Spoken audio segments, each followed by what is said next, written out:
حاولت أنه أتصل باللواء خالد المحنة المتحدث الرسمي لوزارة الداخلية، والحمد لله حصلته من حسن حظي يعني حتى ناخذ أكثر معلومات عن هذا الموضوع.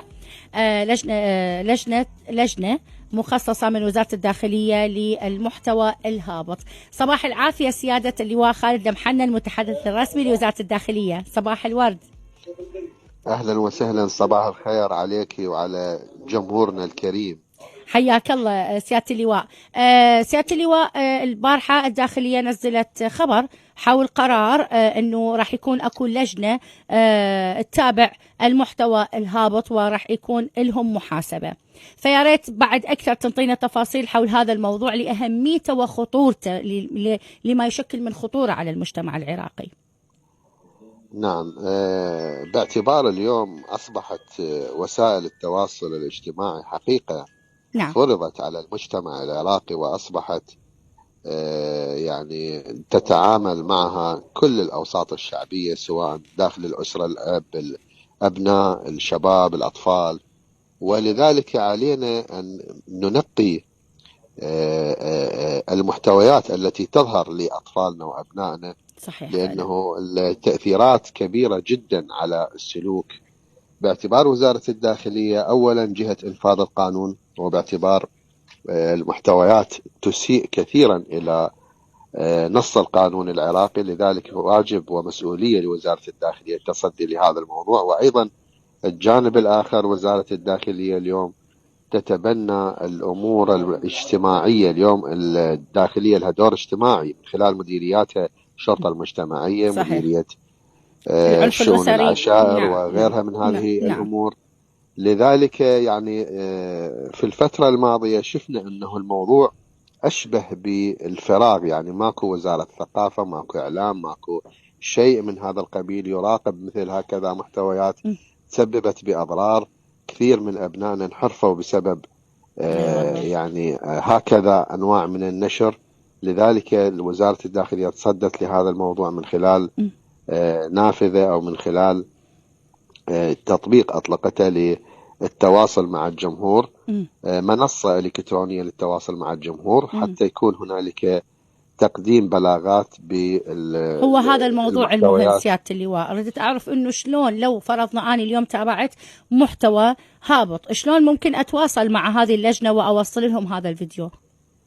يعني من خلال المنصة اللي أطلقتها وزارة الداخلية، من خلال موقع الوزارة بإمكان الوصول إليها. نعم. يتم الإبلاغ عن مثل هكذا محتويات، تعرض هذه المحتويات من خلال لجنة متخصصة، وتنظر بالموضوع إذا كان فيه تجاوز للقيم وتجاوز للقوانين، راح تحال إلى جهة أمنية، تعرض على القضاء العراقي، ويتم اتخاذ إجراءات قانونية بحق الشخص اللي ينشر. لذلك هي رسالة للمواطنين أنه مو كل شخص بيده موبايل وبيده جهاز ممكن أن ينشر بكيفه. القانون العراقي في الوقت اللي يعني يحمي الحرية الشخصية للإنسان، بنفس الوقت يقيد عفوا هذه الحرية تجاه عدم خدش الحياة، تجاه عدم الإضرار بالأشخاص الآخرين، حريات الناس الآخرين، عدم تأثير على المجتمع العراقي أيضا. بالضبط. نعم. بالضبط. سيادة اللواء، أيضا أكيد يعني وزارة الداخلية عندها مديرية رصد إعلامي، أيضا راح تخصصون مديرية رصد إعلامي على هذه المواقع، مواقع التواصل الاجتماعي. الرصد موجود في وزارة الداخلية في مديرية العلاقات والإعلام. ترصد يعني أقصد على هذا المحتوى الهابط. هو طبعا نعم. أكيد الرصد يعني عاشت إيدكم، لكن نعم هنالك رصد من جهتين، من خلال المواطن ومن خلال أجهزة الرصد في وزارة الداخلية. زين. أيضا أكو رقم اتصال إنه ممكن واحد يتصل لو بس فقط على يعني موقع إلكتروني، نافذة إلكترونية؟ لا، هو من خلال الموقع الإلكتروني اللي يعني اللي أطلقته وزارة الداخلية. منصة إلكترونية نعم. زين يتم التعامل مع هكذا الموضوع. والله حقيقة أنا أحييكم سيادة اللواء، يعني أنا وجهت تحية لوزير الداخلية السيد عبد الأمير الشمري، وتحية إلى الدكتور اللواء سعد معا مدير العلاقات والإعلام بوزارة الداخلية، وإلى حضرتك المتحدث الرسمي لوزارة الداخلية على هذا القرار، لأنه فعلا قرار صائب. أوت البارحة أني دا أتابع بالسوشيال ميديا اللي شفت أنه أحد شو يسموهم بلوجرات ما ادري موديلات داخله للمقبره يعني، وعندها جلسه تصوير بلبس غير لائق يعني. اي نعم، احنا هذه كلها أيوة. القضايا تؤثر على اجيالنا، على الشباب، على المراهقين طبعاً. وبالتالي تسبب انحرافات كثيره من العوائل تلجا انه بنتهم هاربه من البيت او ابنهم او يعني كانوا سلوكهم جرمي، يتعاطوا المخدرات أو غيرها بسبب هذه المحتويات وهذه القضايا. لذلك وزارة الداخلية أطلقت هاي المنصة حتى يكون هنالك حماية لأبنائنا، باعتبارنا إحنا أولا رجال شرطة،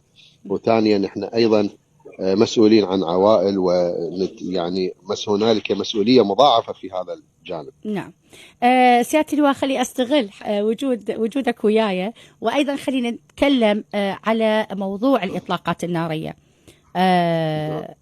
إن شاء الله باكر إن شاء الله يكون الكأس للمنتخب العراقي. أيضا قرأت أني عدة قرارات يعني تم توجيهها من وزير الداخلية. شنو ممكن راح تكون العقوبات لأي شخص يستخدم إطلاق العيارات النارية؟ يعني مو بس باكر، خلينا نقول بصورة عامة، إذا كان بعرس، إذا كان لا سمح الله فاتحة، شنو الإجراءات اللي راح تتخذوها، وشلون ممكن المواطن يتواصل مع وزارة الداخلية ويبلغ عن هؤلاء الناس؟ يعني باعتبار هذه الظاهرة منافية للقانون أولا، ويعني منافية لكل الشرائع، يعني حتى من ناحية شرعية هي مرفوضة، والمرجعية حددت هذا الموضوع، وكثير من يعني الصيحات أطلقت بهذا الجانب لما تسببت به من أضرار بالأرواح والممتلكات. لذلك السيد وزير الداخلية كلف كل القطاعات الأمنية بأن تكون موقفها حازم تجاه الأشخاص اللي يمارسون مثل هكذا نوع من الممارسات، إطلاق العيارات النارية العشوائية. وراح يكون هنالك محاسبة شديدة لمن يطلق هذه العيارات. نعم. أكو ممكن أنه يكون أكو اتصال من قبل المواطن؟ عندكم خطوط، خصصتوا خطوط؟ نعم، يا ريت والله لو تنطينا الرقم سيادة اللواء. احنا اليوم نعول على تعاون المواطن مع الأجهزة الأمنية من خلال الاتصال على الهاتف الساخن 130 لوزارة الداخلية. من خلال هذا الهاتف أي شخص يقوم بهكذا تصرف غير لائق وغير محترم، وأنا بالنسبة لي أنا أقول عليه هذا استهتار، يعني مع احترامي لحضرتك، هذا استهتار بأرواح الناس.